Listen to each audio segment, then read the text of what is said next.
একটা মানুষ কই রকমের কথা কয়, একটা মানুষ কই রকমের কথা কয়। কংগ্রেসে থাকলে একরকম, এখন মোথা হইছে আর এক রকম, মোথা মইতে এজিসি মইতে সরকারে গেছে আর এক রকম। একটা মানুষ কই রকমের কথা কয়। ত্রিপুরা মোথা কইছে এনসি বাবু ত্রিপুরা ল্যান্ড, আমরা কিন্তু ত্রিপুরা ল্যান্ড না, আমরা গ্রেটার ত্রিপুরা ল্যান্ড।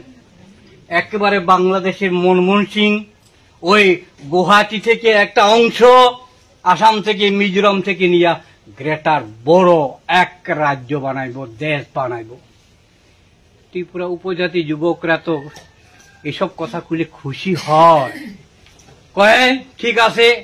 বোবাগরা তো কইছে গ্রেটার ত্রিপুরা ল্যান্ড, এটা হইলে তো রাজাও আমরা, মন্ত্রীও আমরা, জুবিন মালিকও আমরা, সব তো আমরা হইব।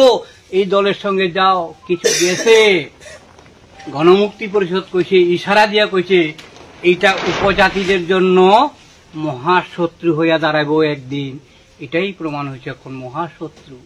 গ্রেটার ত্রিপুরা ল্যান্ড ফিসাই থাহা, কামাই থাহা, প্রলয় থাহা। তা বলে পরবর্তী সময় কয় গ্রেটার ত্রিপুরা ল্যান্ড কথা এখন কয় না।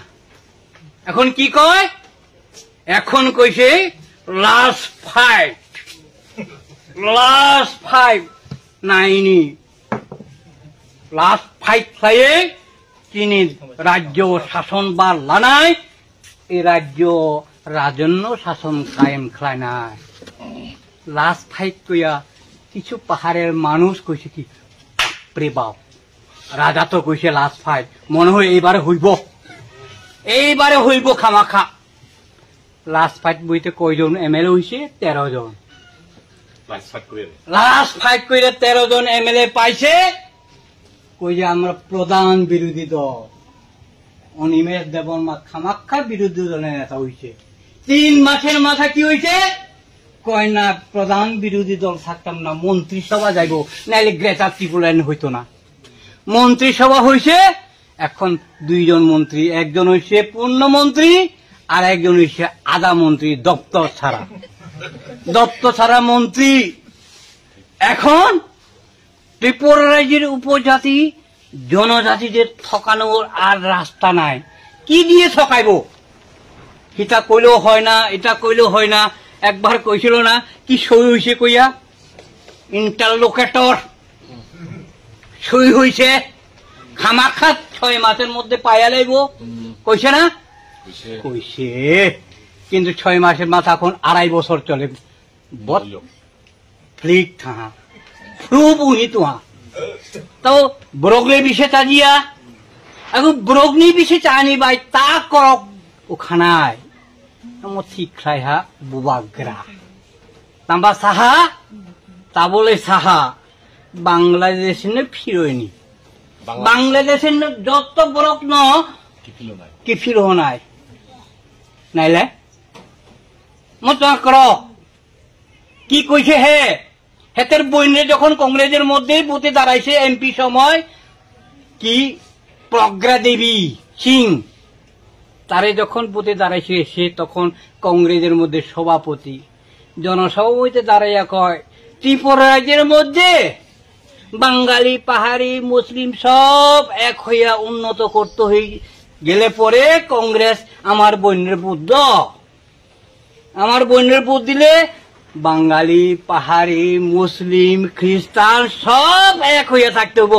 বুবাগ্রা এখন মোথা হইছে কই যে না মুসলিম তারারে দৌড়াও আর অন্য জাতিরারে অবৈধ থাকলে পুটকি মধ্যে বলে লাল করিয়া মারিয়ার বাংলাদেশে পার করো।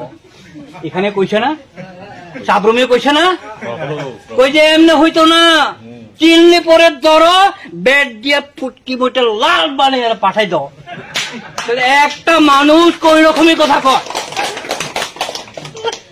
একটা মানুষ কই রকমের কথা কয়। কংগ্রেসে থাকলে একরকম, এখন মোথা হইছে আর এক রকম, মোথা মইতে এজিসি মধ্যে সরকারে গেছে আর এক রকম।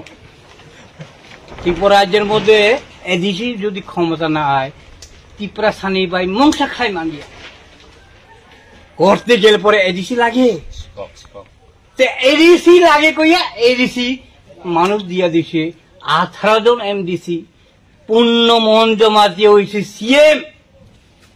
এখন কি হয়েছে, এমডিসি বাবুরা, এখন এমএলএ বাবুরা, আমরা এদিকে গেলে দেখেন ভালো ভালো গাড়ি, স্করপিও, ভালো দামে গাড়ি চড়ে, টাকা কই থেকে পরে আমি জানি না, মনে হয় বৃষ্টি মতো পরে টাকা, নাহলে একেবারে মাটি মতির থেকে উঠে, বাস্কুর মতো মাটি ফাইটটা ফাইটটা উঠে মনে হয়।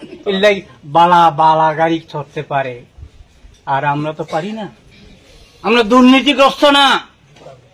এখন গ্রামে ত্রিপুরা মোথা নেতারা, বিজেপি নেতারা যদি যায়, ওই আগে কইছিল যে নসাইতে পাইব, ওই একজন আসাম রাইফেলের মাঠের মধ্যে কি সুনীল দেউদর না সুনীল গেউদর, আমি কমু এটা গুরুদর না তরুদর না খেউদর, খেউ খেউ কেউ কইছে না, এই নাম্বার লিজিয়ে মিস কল করলে রোজগার মিলে যায় গিয়ে, কইছে না, কইছে তো। এখন যদি এই নাম্বার টিপ নোটিশে পড়, তাইলে হে তারা এইসব কথা কইছে, রেগার 340 টাকা দিব কইছে, কইছে না, কইছে। চাকরি তো আর কথা নাই, বছরে 50,000 হইব, কথা নাই। এখন বামপুর সরকার দেয় না, মানুষ কইছে হাসা হাসা দিব মনে হয়, বতি দিছে। এখন বিজেপি নেতারা গ্রামে ঢুকলে ওই যে আমি কথা কইছে, তোমারে রাস্তা করে দিব, তোমারে ঘর বানাই দিব, তোমারে পুকুর করে দিব, 1 নাম্বার সব 1 নাম্বার দিতে খাতায় গিয়ে পড়াইছে, আর জায়গায় কিন্তু সব 1 নাম্বার। এখন কোন নাম্বারে কাজ হয় না।